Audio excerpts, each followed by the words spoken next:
Hi, I'm Chris Hunsaker with Hunsaker Coaching International, and we're on to, I believe, day 28 of our COVID or shut-in series. And I just want to thank you so much for all the positive feedback and compliments and comments and conversations that have come out of this. And I want to thank you because the gift that I get out of this is the chance to sit down and focus every day and kind of think about all of you and my clients and the people that I work with. And this is keeping my head in the game and keeping me focused during this time. And today's presentation, if you will, or what I want to share with you today, really comes out of my own learning and my own experience. And I was able to listen to a podcast by Dr. Stephen Kotler and Michael Gervais, he's the one that works with Pete Carroll of the Seattle Seahawks and is probably one of the top 10 peak performance, positive psychology coaches out there in the world when it looks at peak performance and flow and the science and the art that goes with that. And just watching them talk back and forth, they covered a topic during the podcast that I want to share with you today. And it goes to the heart of a lot of the work that I've done over the years. And different people have approached this in different ways. Tony Robbins has talked about the need to develop a code of conduct. Stephen Covey has talked about the need to define the principles you're going to use in your life. And Michael Gervais calls this developing your personal philosophy. And of all the coaching work that I've done, this is some of the deepest, most important work that I've done both with myself and with other people. And I would suggest to you, and Michael Gervais's research would demonstrate, that all of us have a personal philosophy. It's just that for some of us, it's intentional, we've designed it, it's conscious, and we've put it together. For other people, it's just an alchemy of events and experiences and pain and pleasure and different people we've had in our lives, and it functions, but kind of at an unconscious level. And so while all of us have a personal philosophy, not all of us could articulate it. And many of us haven't tried to deeply understand what is my personal philosophy and where does it come from. So let's start with a basic definition that a personal philosophy is really a set of guiding principles. Other people will call them organizing principles.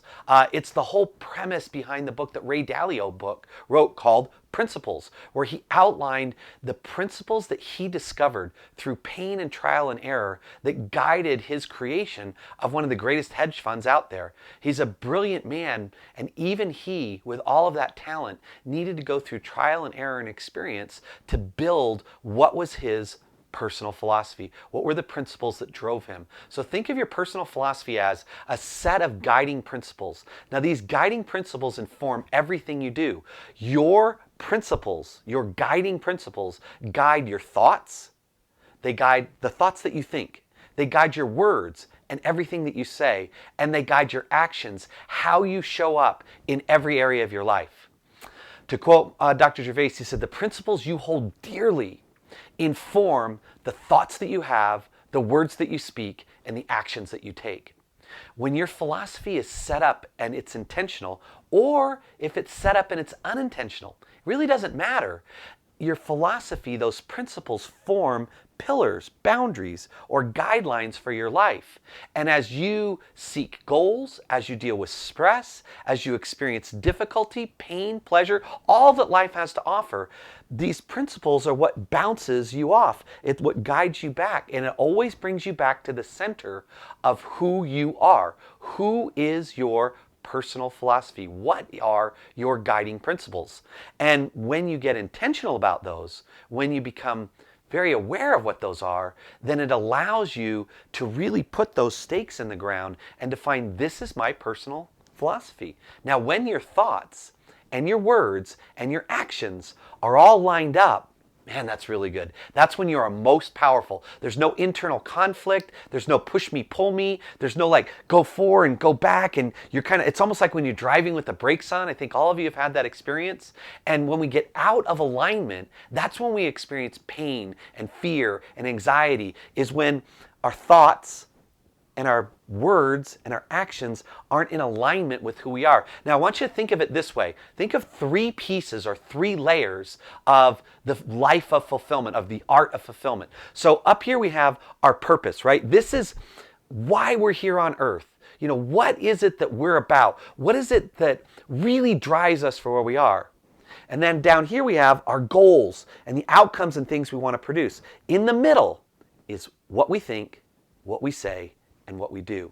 our personal philosophy. Now, when there's that alignment, think of those of you that are baseball players, that the best way to win in baseball is the catcher, pitcher, center fielder. When the center is lined up and strong, everything else works together great. This is exactly the same in the realm of mindfulness and of spirituality. When head and heart and body are all lined up, we become more powerful. That's what we talk about when we talk about being centered, being in the zone, being in flow. So what you're trying to do is figure out, how do I create that really powerful? And it's not magical, but it feels magical when it happens. But how do you create that powerful, intentional alignment between the purpose of why we're on earth, what we think, say, and do, and the goals that we're trying to achieve, the outcomes we want to produce? Now, when those are lined up, whether you're going from the top to the bottom or the bottom to the top. From the top, I know what my purpose is. It defines the principles in my life that guide what I think, what I say, what I do, and that drives the goals that I've set. And when I achieve those goals reinforce what I'm doing, saying, and thinking, and connect to my higher purpose, my mission, my vision, my reason for being around. And when those three get aligned, you become solid, stable, immovable, centered, in the zone, experiencing a degree of flow. So what happens is, once you kind of get those pillars in there and you're aware of it, you begin to build stability in your life. There's a grounding or an anchoring point. So now as you try to do new things, you move from being single to in a relationship to having children. In business, you move from one job to the next. You move to increasingly difficult environments that stretch you more and more. What happens is, in those environments is where you get tested. That's where you find out, what level of integrity do you have with yourself? Are you able to stay there? Are you able to continue to think, say, and do the things that are in alignment with your principles, which attach to your purpose, which allow you to achieve your outcomes? Can you see that integration that we're talking about there? So what I want you to look at is the process of developing or getting through to that. When I first began doing this type of work years ago, I realized early on that one of the things that I was really good at and that I enjoyed most was helping people show up in their family in a way that their family could experience more love, more peace, more forgiveness, and more healing. And as I began to do my work, I realized that so many of times when I'm coaching an executive or a manager or even a frontline employee, whether it be in a workshop or in a mastermind or one-on-one in my coaching, that if I could help, let's say, a business executive who struggles with emotional regulation, relatively good person, really nice man, but loses his temper a lot. And his passion and his excitement and his drive for results cause him to run over people and get angry and get frustrated and have a shortness of patience. Do you think that would show up with his spouse? Do you think that would show up with his children? Well, I know it does, because that's so often what happened. And oftentimes, when I would do 360 feedback, I will ask the manager, executive I'm coaching, where else in your life does this show up? And there'll always be some family connection. And what I figured out early on was, if I can help an executive at work develop the emotional regulation necessary to grow their profits, that it will also change the quality of their relationship at home with their children and with their spouses. And my overarching mission, my vision, purpose of where I'm at, is I believe that I can help people to heal families with greater connection, greater love, greater peace, and greater healing. I just happen to do that through executive coaching in the business world. Now, there's a set of principles that I have discovered and fashioned for myself over time that inform the way I think, the words I use, and the way I act. And it connects to the core goals that I have of where I'm going. No one can tell you what your principles are. No one can tell you what your guiding philosophy needs to be. And it can be an intentional, discovered, put together process that you live by, or it can be an alchemy of events and pain and pleasure, like we've spoken about, that come through and it functions unconsciously.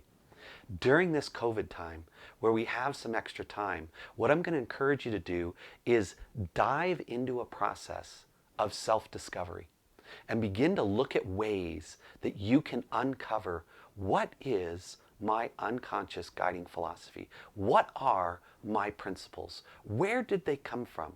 Do they serve me? Are they right for today and in this time? Do I need to upgrade them, refine them, modify them, change them? What I'm asking you to consider is to take the time to become more intentional about getting clear about what your guiding philosophy is and what are the principles that are guiding your thoughts, your words, and your actions. Dr. Gervais has a workshop, if you will, that he would put you through, and he'll talk about 3 major elements of being able to discover your purpose and your principles. The first is mindfulness, taking the time to actually be quiet, think, and listen to yourself, and look objectively. Look at areas of your life where things are going well, goals that you've achieved, things that you love, and write them down and notice, do those thoughts, those words, and those actions align with the purpose of your life and the goals you're trying to achieve? This could be taking a walk in nature. This could be sitting alone quietly. This could be spending time in spiritual practices and rituals that you have. This could be prayer. This could be meditation. But take some time and begin to be intentional about discovering what are the guiding principles. What is the philosophy? What is my personal philosophy? And how does that show up in the way I think, and what I say, and how I behave? Second key he offers is, what's the best way to say this? That you need to connect with wise people.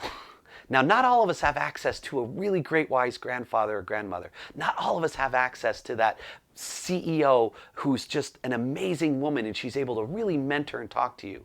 But all of us have access to books. I did not have access to a lot of wise people growing up. But early on in my life, I was introduced to biographies and histories and books. And in there, I met amazingly wise men and women. And I had conversations with them. Now, granted, it's words on the page and they're dead. Don't get me wrong, I'm not crazy. But I would literally talk to them about what they thought, what they saw, what they did, where it came out of. I dove into the wisdom literature of all different kinds of religions. And it informed who I am. Remember, your personal philosophy is a set of guiding principles that inform how you think, how you speak, and how you behave. So spend time in conversation with wise people. And the third, and probably most important, that helped me the most at least, was writing. Getting a journal, writing things down, thinking out loud. We've talked in the past that when you're in your head, you can get looping very fast. But when you write what you're thinking, when you think on paper, you gain a high degree of clarity.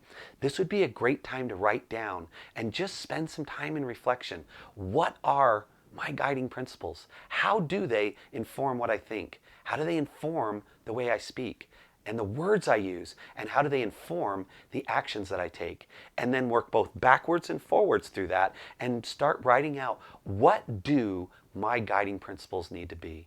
How can they serve me? And then begin to look at how can you bridge, build, and fortify that connection between your purpose, your goals, and the way you think, the way you speak, and the way you act. Good luck, and I hope this helps.